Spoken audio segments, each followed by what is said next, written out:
The scream wasn't human. It was something primal, a sound torn from the very fabric of the forest, raw and utterly unhinged.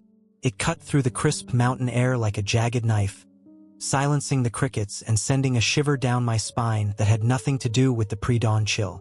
My heart hammered against my ribs, a frantic drum against the sudden, unnatural quiet. One moment, the rhythmic crunch of boots on pine needles, the gentle whisper of the wind through ancient firs. The next, that sound pure, unadulterated terror. And then, just as quickly, nothing. Not even an echo. Just the overwhelming, suffocating silence of a wilderness that had suddenly decided to hold its breath. I gripped the worn strap of my pack, knuckles white, and stared into the impenetrable darkness, a cold dread seeping into my bones. What in God's name was that? I'd come to this part of the Redwood National Park, miles from any marked trail, searching for the kind of quiet that gnaws at your city-frayed nerves until they unravel into something resembling peace. I'd spent months mapping this off-grid route, hungering for the raw, unfiltered honesty of nature, a baptism by solitude. My first day was everything I'd hoped for. Sun-dappled paths, the intoxicating scent of pine, a creek gurgling like whispered secrets. I felt the world's clamor melt away with every rhythmic step. I set up camp deep in a grove of old-growth redwoods, their colossal trunks disappearing into the heavens, their bark like wrinkled, ancient skin. The air hummed with a profound stillness, broken only by the distant call of a hawk or the rustle of an unseen creature.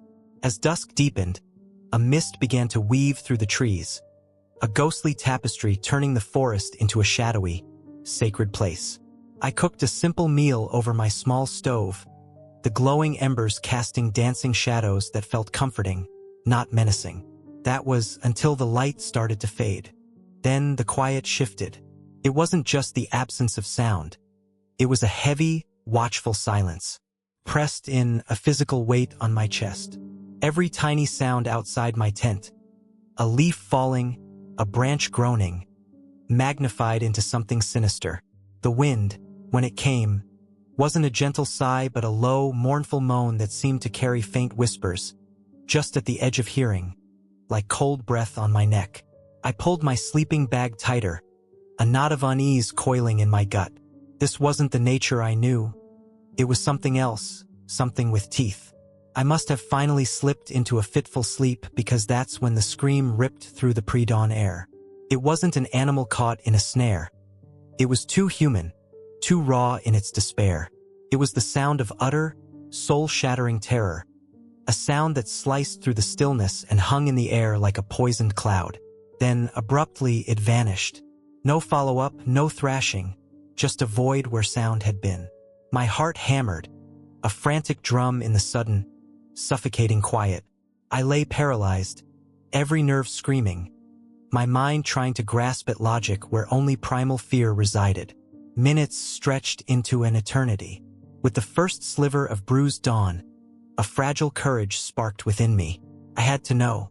My hands trembling, I fumbled for my headlamp, its weak beam a flimsy shield against the oppressive darkness. The mist outside was thick now, swirling like restless ghosts. I unzipped my tent, the sound like a gunshot, and stepped out into the damp, heavy air. The clearing was untouched, pristine. No broken branches, no signs of a struggle. It was as if the scream had been a cruel mirage. But I knew it hadn't been. My gut clenched. That sound was branded into my memory. And then I saw it. 20 feet from my tent, at the base of an ancient redwood, sat a single modern hiking boot. It was spotless, not a speck of mud or wear, as if it had simply been placed there. And tucked neatly inside, a folded piece of paper. The handwriting was precise, in dark blue ink. They move when you stop watching. The words hit me like a physical blow. My eyes darted frantically through the swirling mist, searching, straining. What moved? Who were they? The forest, moments ago a sanctuary, transformed into a watchful cage. Every rustle of leaves, every distant chirp, now sounded like a threat. My idyllic escape had curdled into a waking nightmare. I had to get out, But were they already watching? The silence was heavier than ever, whispering 1,000 unspoken warnings.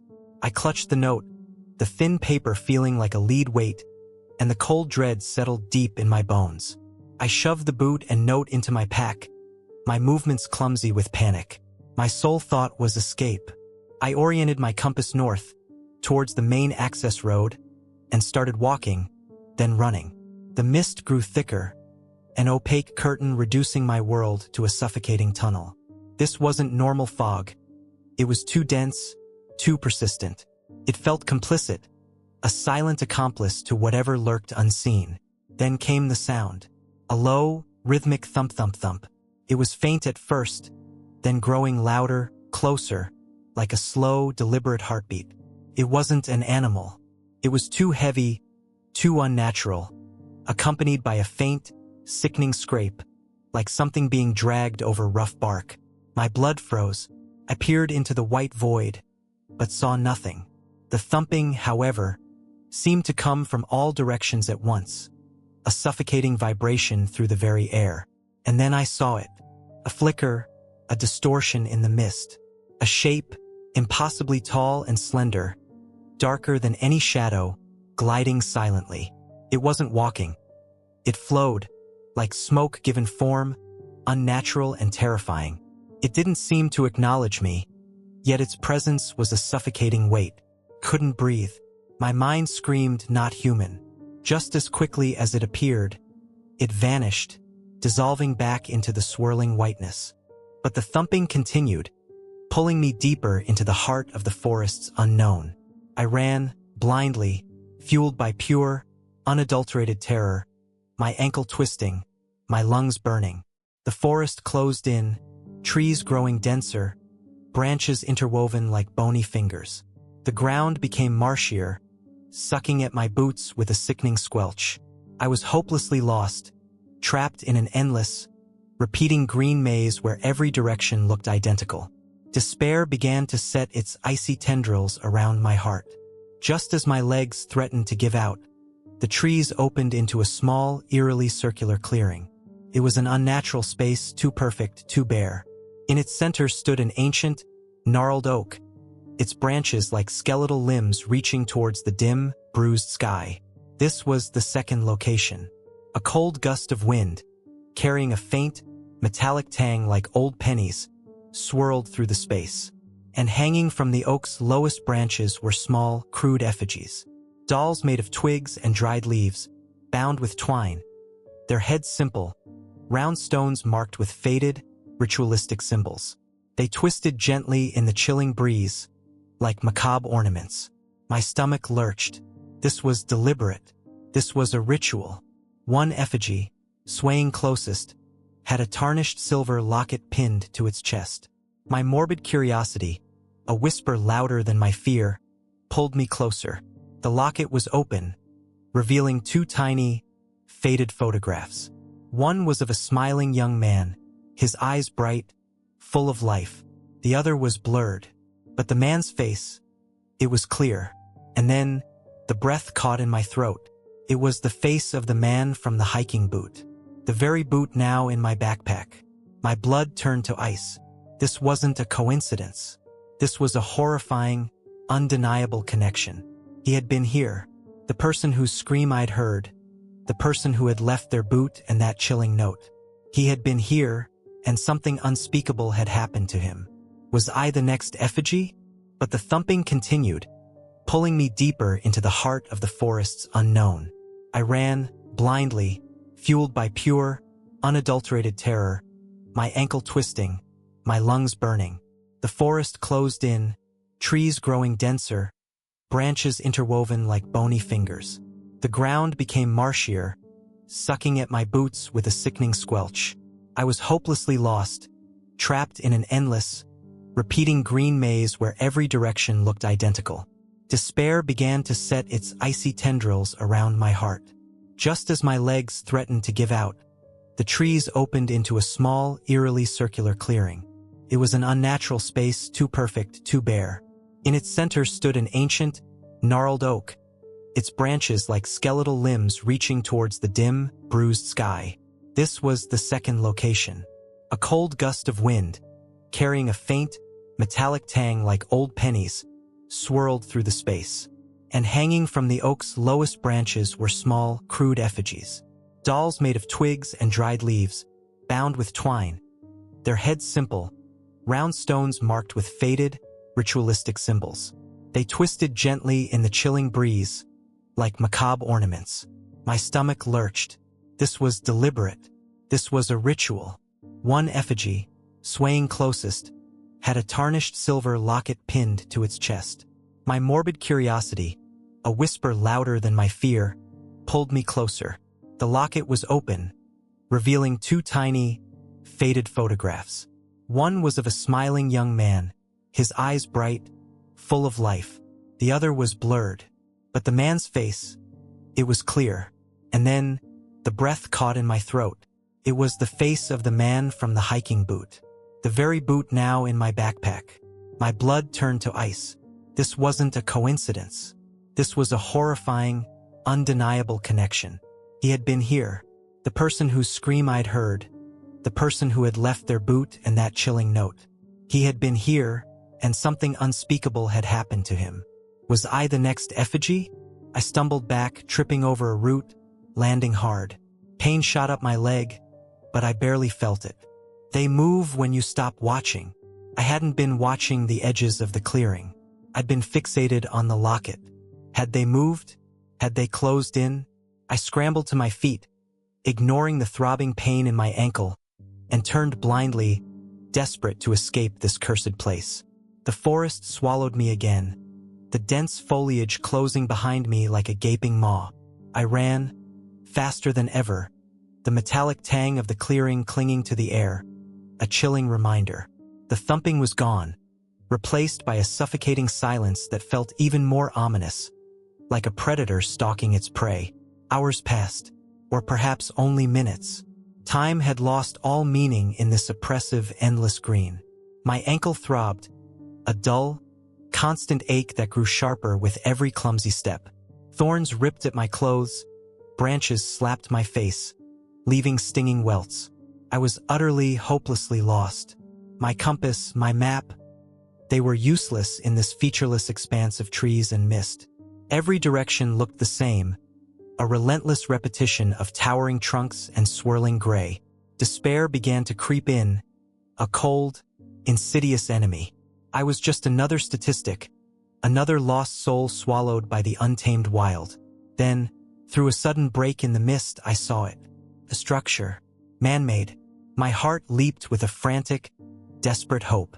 It was a small, dilapidated cabin, nestled deep within a particularly dense thicket of pines. Its walls were weathered, its roof sagged, and its windows were dark, vacant eyes staring out from under heavy, moss-laden brows. This was the third location. It looked utterly abandoned, forgotten by time and humanity. But it was shelter. It was a sign of civilization, however remote. A wave of exhaustion, so profound it nearly buckled my knees, washed over me. I limped towards the cabin, my body crying out for rest. The door, surprisingly, was ajar, a dark sliver inviting me in. Hesitantly, my hand on the cold, rough wood, I pushed it open. A gust of stale, musty air, laden with the scent of damp wood and something else, something vaguely sweet and cloying, like decaying flowers, met me. The interior was dim, even with the sliver of daylight filtering through the open door. Dust motes danced in the sparse beams, like tiny, frantic ghosts. The single room was small, with a makeshift bed in one corner, covered in a ragged, mildewed blanket. A crude table stood in the center, and against one wall a rusty, wood-burning stove. It looked like a hunter's cabin, or perhaps a hermit's retreat, but there was an unsettling stillness to it, a silence that felt heavier than the forest's own. As my eyes adjusted, I noticed the walls. They were covered, not with wallpaper but with drawings. Hundreds of them, scrawled in charcoal in faded inks, in what looked suspiciously like dried blood. They depicted the forest. But not the serene, majestic forest I had known. This was a nightmare forest, filled with elongated, shadowy figures, faces obscured, limbs impossibly long. They moved among the trees, reaching, grasping, always just out of focus, just beyond clear definition. And in many of the drawings, small human figures, distorted by terror, ran from these entities or stood frozen, caught in their silent gaze. My breath hitched again. The sweet, cloying smell in the air suddenly felt suffocating. My eyes darted from drawing to drawing, a horrified fascination gripping me. These weren't random doodles. These were observations, detailed, meticulous depictions of the they from the note, the figures I'd seen in the mist, the very things I was running from. My gaze settled on one particular drawing, larger than the others, dominating a section of the wall. It showed a clearing, an ancient oak tree, and hanging from its branches, tiny twig effigies. And standing beneath the effigies, a lone figure, frozen in terror. The drawing was so vivid, so precise, it felt like a mirror. It was the missing man from the locket. His face, contorted in silent horror, was unmistakable. And surrounding him, pressing in from the misty edges of the drawing, were the elongated shadows, their forms indistinct, their presence palpable. A chill, colder than any mountain air, swept through me. This wasn't just a place he'd been. This cabin, these drawings, they were his. He had lived here. He had seen these things. He had tried to document them, to understand them, perhaps even to warn. And then he had screamed. And then he had disappeared. Just like the note said, "They move when you stop watching." He had stopped watching, even for a moment, and they had taken him. My mind raced, frantically trying to piece together the horrifying puzzle. He wasn't just a random hiker. He was someone who had been living here, immersed in this nightmare.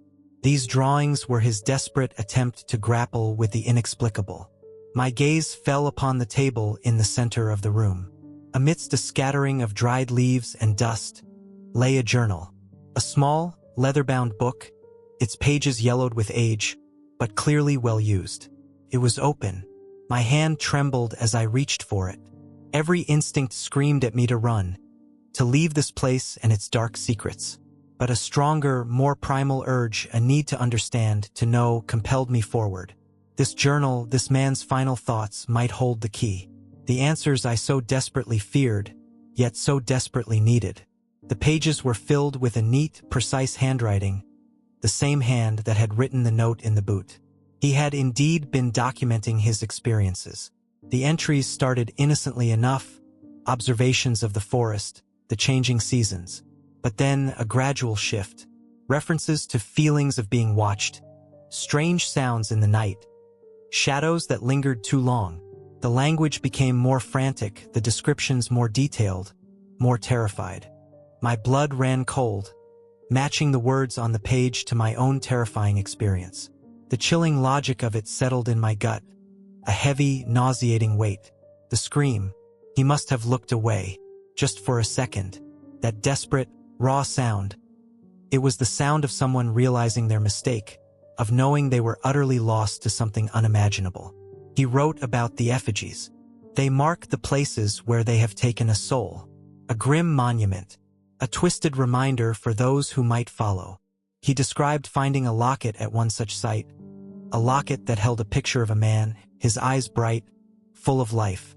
The very locket hanging from the oak in the clearing. The face in the locket. It was his own. I choked. The air was ripped from my lungs. My vision swam.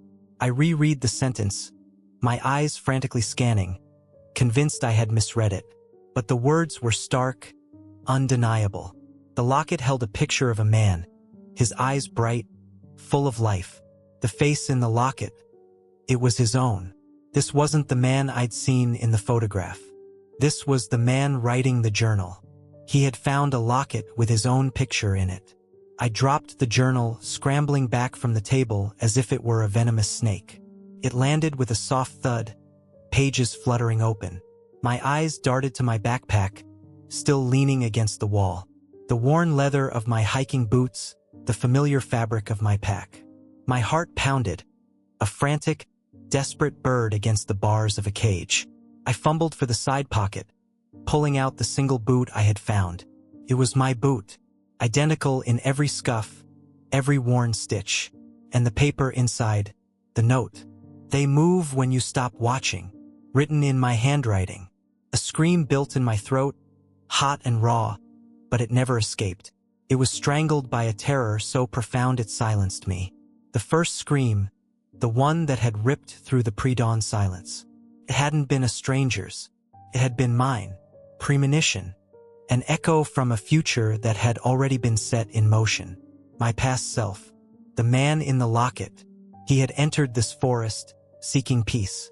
He had followed the same path, stumbled upon the same horrors. And he had written the note, left the boot, a desperate, final warning to himself, a warning I had now received. But it was too late. I was already here, trapped in a loop, a horrifying echo of a future I couldn't escape. The air in the cabin grew heavier, cloying. The faint, sweet smell was now overwhelming, sickly sweet, like an open tomb. My gaze snapped to the window, dark and reflecting my own terrified face. I could see them, not clearly, but as faint, elongated distortions in the mist outside, moving just beyond the glass, silent as specters. They weren't watching me. They were waiting. They had herded me here, into this final, horrifying trap. This cabin, this sanctuary of a forgotten soul, was their stage. My eyes fell on the bed in the corner, the ragged, mildewed blanket, and beneath it, a faint, darker stain on the dusty floorboards. A stain that looked too much like. My stomach lurched again. Couldn't breathe. This wasn't a choice anymore. This wasn't about running. It was about when they would make their move. My hand flew to my mouth, stifling a desperate sob. The journal lay open on the table, its pages screaming a silent, horrifying truth. I was the next entry. I was the missing person, and the cycle would continue. For someone else to find, to follow, to be consumed by the forest's silent hunters. The sound of my own ragged breathing filled the oppressive silence of the cabin. The sweet, cloying smell, the dark drawings, the knowledge that I was trapped in a predetermined, horrifying fate. I looked down at my own boots, solid on the dusty floor. How long before one of them was found, pristine and alone, with a final, desperate warning folded inside. A low, soft thump came from outside the cabin. Not the rhythmic dragging I'd heard before, but a single, resonant thud, as if something heavy had just landed on the earth. It was close, too close. My head snapped towards the door, which was still slightly ajar, a black slit in the dimness. The light outside, what little there was, seemed to dim even further, as if a cloud had passed over the sun, or as if something immense had blocked it. The mist outside pressed against the windows, thicker now, swirling like hungry wraiths. Then, from the dark crack of the doorway, a shadow stretched. Not a normal shadow, but something deeper than night itself, a consuming void. It elongated, reaching for the floor of the cabin, stretching, spreading like spilled ink. My eyes were wide, fixed on it, unable to look away. They move when you stop watching, but I couldn't stop watching. My gaze was locked, paralyzed by a terror that transcended anything I had ever known. The air grew heavy, colder, stealing the warmth from my skin. The sweet, cloying scent intensified, becoming almost unbearable, like sickly sweet incense at a funeral.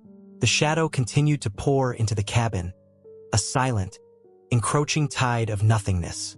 It wasn't just a shadow anymore.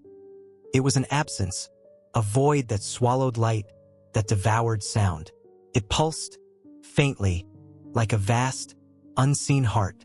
As the shadow crept closer, closer, enveloping the worn wooden floor, I felt a strange sensation, not of cold, but of profound emptiness, as if something vital was being siphoned from me, drawing out my very essence.